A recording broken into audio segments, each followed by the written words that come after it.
Music is made up of rhythmic and tonal patterns. Rhythms consist of beats which may be grouped into measures, units of time, textures of sonic motion. Tonality combines with rhythm, adding another dimension, expanding on the beat, adding expressiveness in the way that inflections of speech express ideas and emotions and tell stories. The patterns of beats and melodies, rhythms and harmonies are the substance of musical experience. One of the central icons of diatonic music is a circle representing the interlocking interval structures we call fifths and fourths. These two intervals are not just arbitrary numbers, but represent the natural harmonic relationships between musical pitches, which comprise all of the keys, chords, and tones of the diatonic system.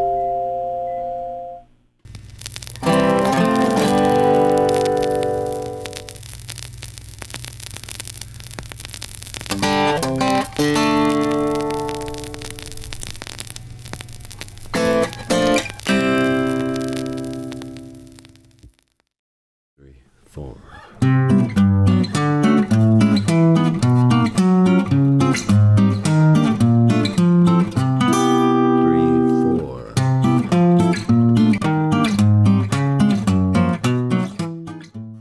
Fifths run clockwise in the circle. Fourths counterclockwise. In addition to the fourths and fifths in consecutive positions on the circle, a triangle will point to major thirds and their enharmonic equivalents.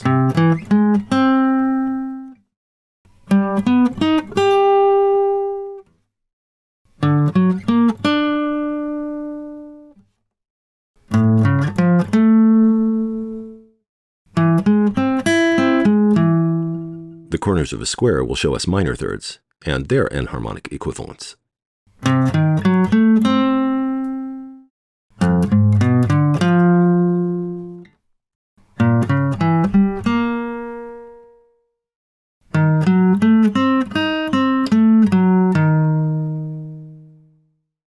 A hexagon will point to whole steps, or major seconds.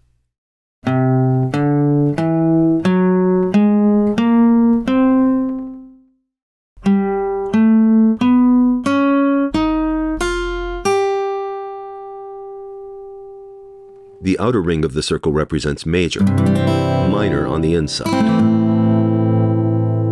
The major and minor modes of each key could be seen as part of a continuum extending downward into the circle in thirds.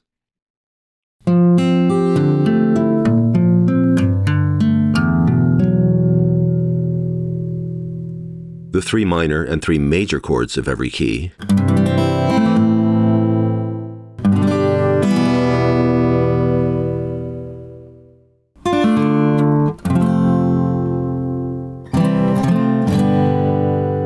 are revealed in every three adjacent positions.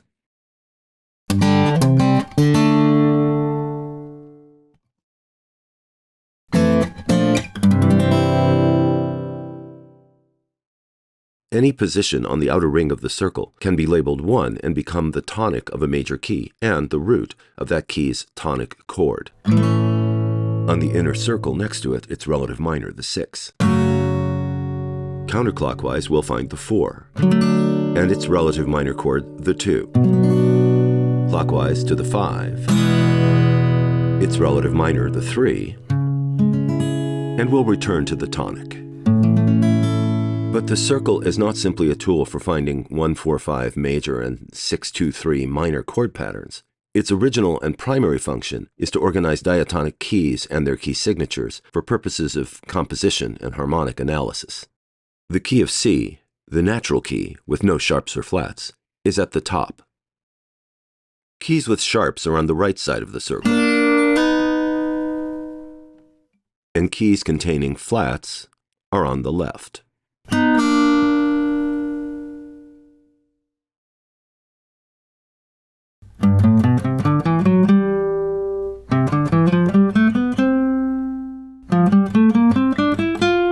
If we go counterclockwise on the left, we add a flat with each successive key.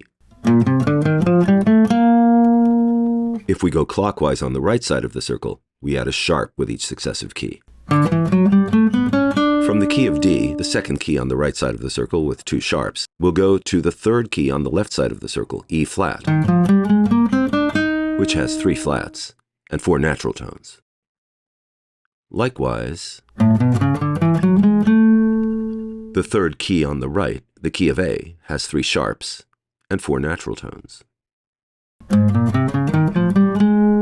The key of A flat has only 3 natural tones to its 4 flats. The key of E has 3 natural tones to its 4 sharps.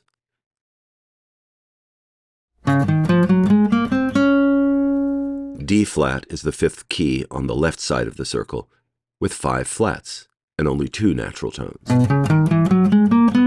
With 5 sharps and 2 natural tones, the key of B is the 5th key on the right. And in the 6 o'clock position, with 6 flats and 6 sharps, respectively, the enharmonic keys of G flat and F sharp. These 2 keys share the same set of pitches, but give each a different name. And though they're often included, we're leaving out the keys of C sharp and C flat for now. So with flats on the left and sharps on the right, of which each key has a different number,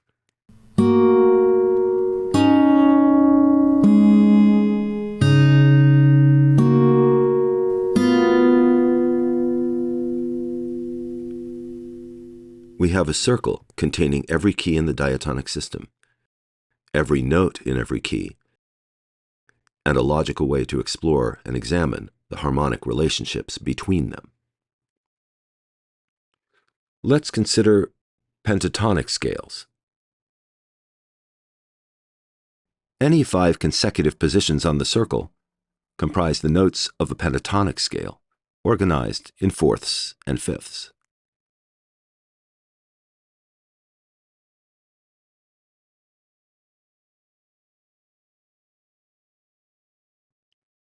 Every diatonic key contains 3 pentatonic scales, including the major and minor mode for each. The key of C contains C major A minor, F major D minor, and G major E minor. Each pentatonic scale has 1 major third and 2 minor thirds.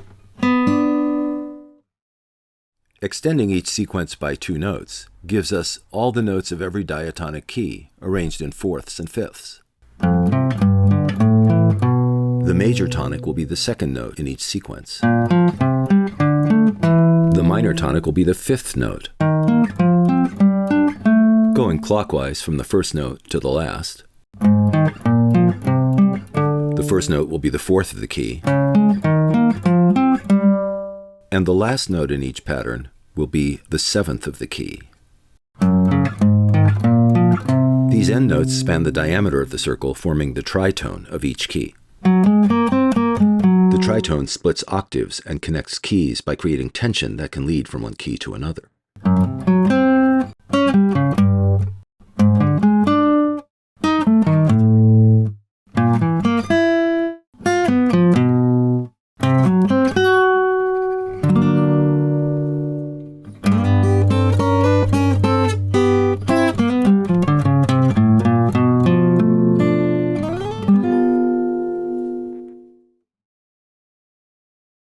Now, let's look at what happens when we want to apply some of these concepts on the guitar fretboard.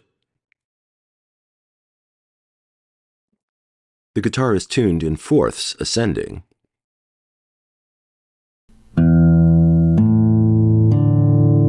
with one exception, and, with one exception, fifths descending.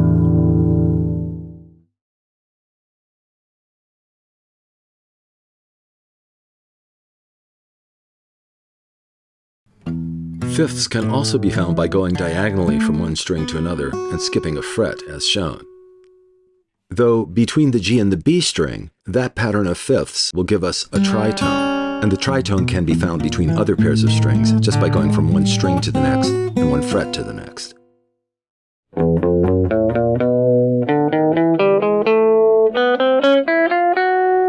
All the sharps and flats form patterns of their own on the guitar.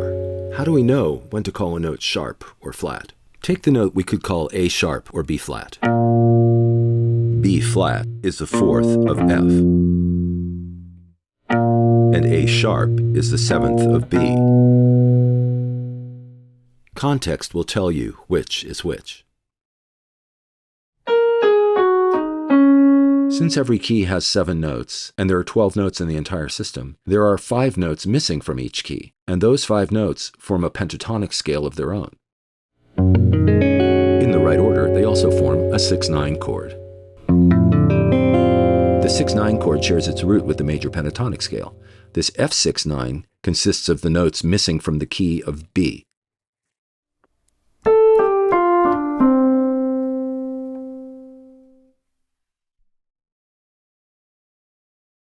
The 5 sharps of the key of B are those same notes that were missing from the key of C. Each diatonic key contains 3 pentatonic scales and is missing the notes of a 4th pentatonic scale. Remember that the interval structure of the tuning of the guitar, 4th, 4th, 4th, major 3rd, 4th, results in each fret position containing all the notes of a pentatonic scale. As it happens, any sequence of 4 fourths and 1 major 3rd will comprise the notes of a pentatonic scale. There are 5 groups on the fretboard arranged accordingly. This one is rooted in G flat major on the 6th string.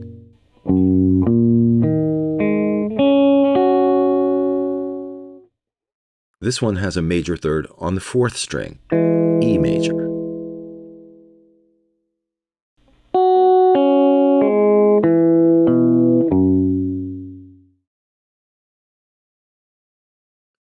Now D flat major, rooted on the 2nd string.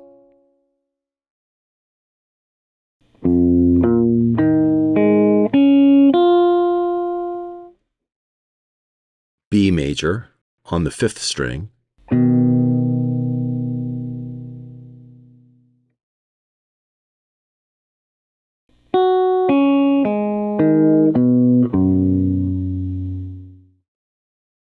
And finally, A flat major, rooted on the 3rd string.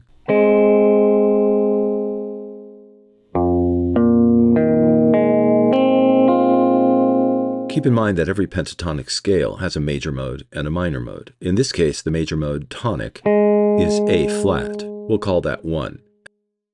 And the minor tonic is F, which gets the number 6. No matter what key, if we call the major mode 1, the minor mode will be 6. What will happen if we take these 3 positions and examine the relationships between each pentatonic grouping?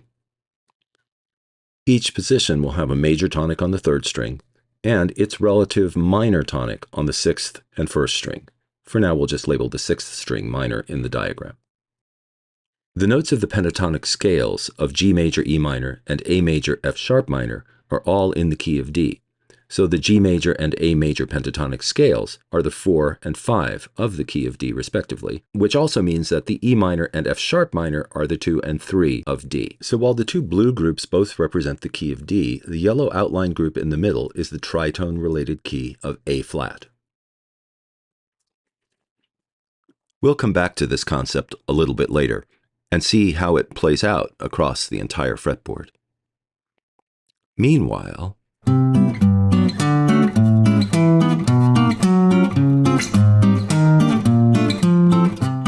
we've already seen how the guitar is said to be tuned in fourths, and that fourths and fifths are inversions of each other. By default, the lower pitch note is the root of an interval, which gives the interval its primary numerical designation.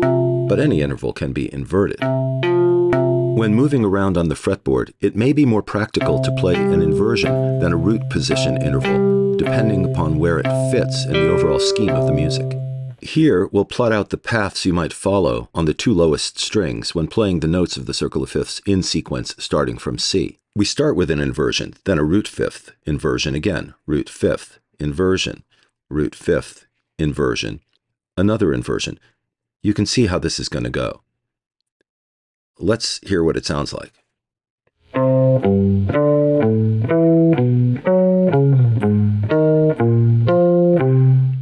Parenthetically, in the interest of symmetry, 2 note positions have been omitted from the pattern, C sharp D flat and B sharp C, as shown, since we only need 1 instance of each note. Now let's play the same pattern across 3 strings instead of 2, and in a smaller fret span.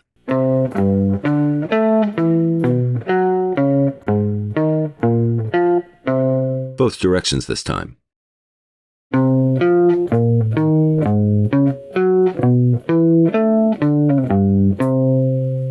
Expanding the three-string pattern across more fret spaces makes it a bit less convoluted.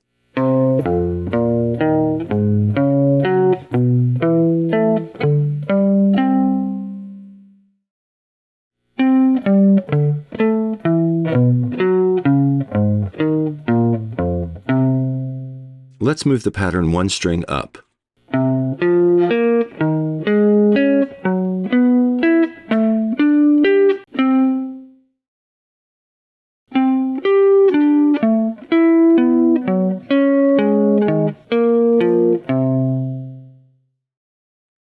The simplest overall path to playing the widest range of fourths and fifths covers three strings all the way up and down the neck.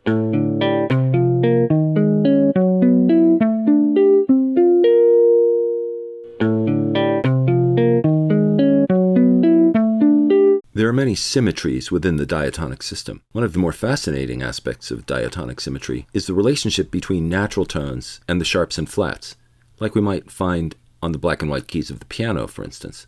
If we move outward from the 6th fret on the 3rd, 4th, and 5th strings, we can see an expression of this symmetry. In this grouping, the note positions of the tonic third in the key of C and the equivalent notes in the key of G flat become landmarks connecting these two tritone-related keys. Looking at pentatonic relationships in both keys, more symmetries emerge. The guitar is not linear like the piano, so the symmetries are multidimensional. Take your time to study them. The symmetries are radial or rotational, meaning that they can be seen extending outward from a central point in all directions.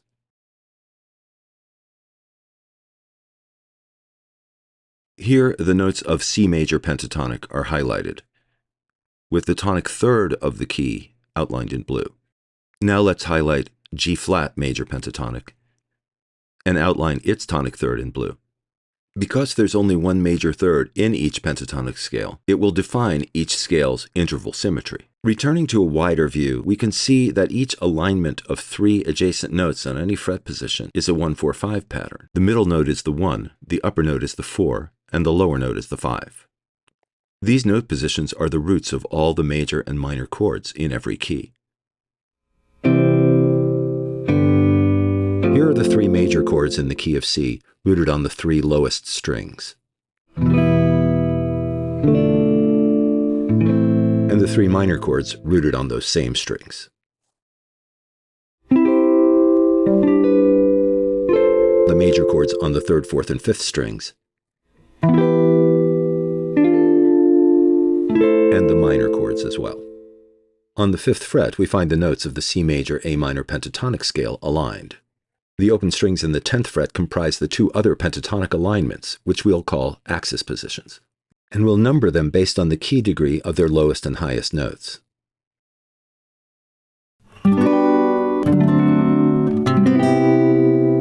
When we move to the key of G,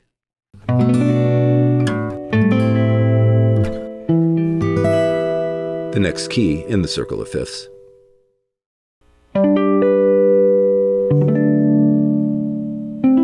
we see a different symmetrical organization.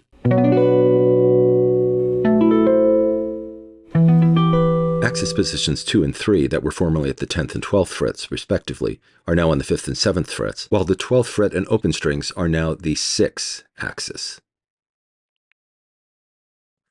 Of course, there will always be a whole step between 2 and 3, and there will always be a perfect fourth from 3 to 6, and from 6 to 2. We could use mode names to describe these axis positions. The 6 would be Aeolian, the 2 Dorian, the 3 Phrygian, but for now we'll stick with the numbers.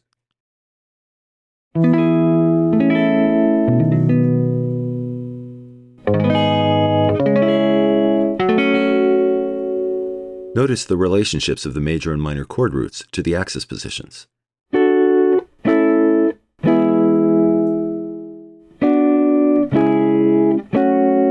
In each case, one set will fall between axes, and the other will be on an axis.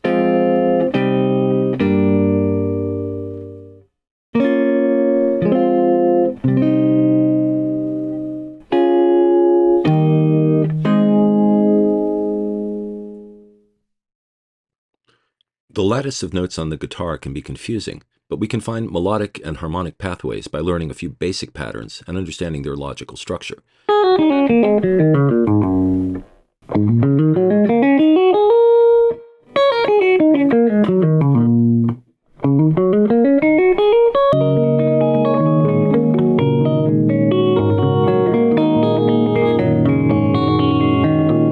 These are pentatonic patterns rooted in G-flat major and E-flat minor. The G-flat major third can be used as a reference point to find all the notes in each of these paths. Once you locate the major third, all the other intervals from string to string in each of these paths is a perfect fourth. I've chosen G-flat pentatonic because it consists of all the notes absent from the key of C, and because it's exactly halfway around the circle from C.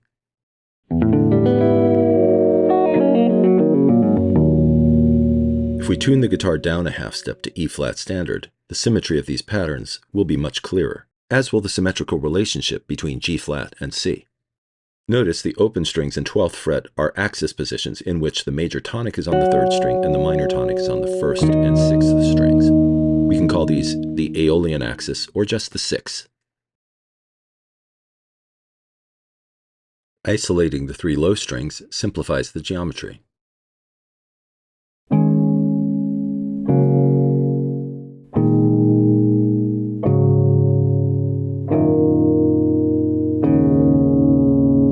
Every pentatonic scale contains one minor triad and one major triad. Easy to find in this grouping. The major third is shared by both triads. Now let's look at the pattern of the 4 upper strings.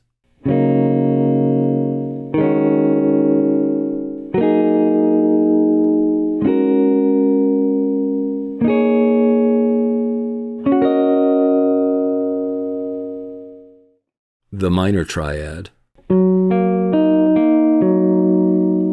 the major triad appear once again, symmetrically positioned, as do the major thirds. On the guitar fretboard, the clearest expression of the interlocking nature of the key of G-flat and the key of C is found by studying their axis positions. With the guitar tuned down a half step, the 3 axis positions of the key of C are the 1st fret, the 6th, and the 11th frets.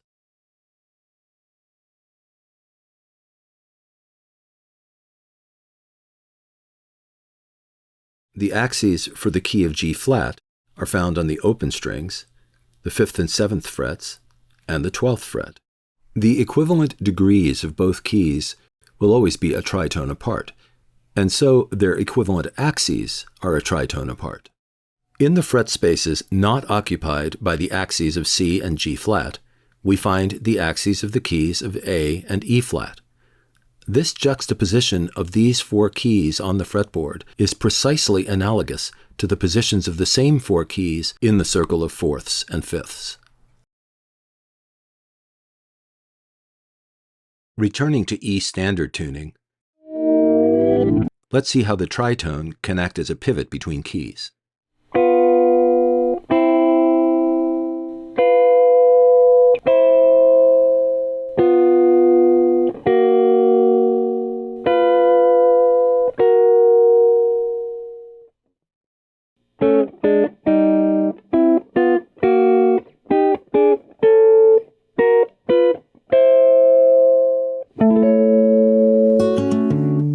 Musical ideas like key modulation, tension and resolution, tritone substitution, and other harmonic and melodic concepts are connected through a kind of tonal geometry. Fundamental aspects of that geometry are expressed through the circle and through the grid of the guitar fretboard. The circle is essentially theoretical. The fretboard is essentially mechanical. The bridge between the two is your understanding of both and your musical imagination.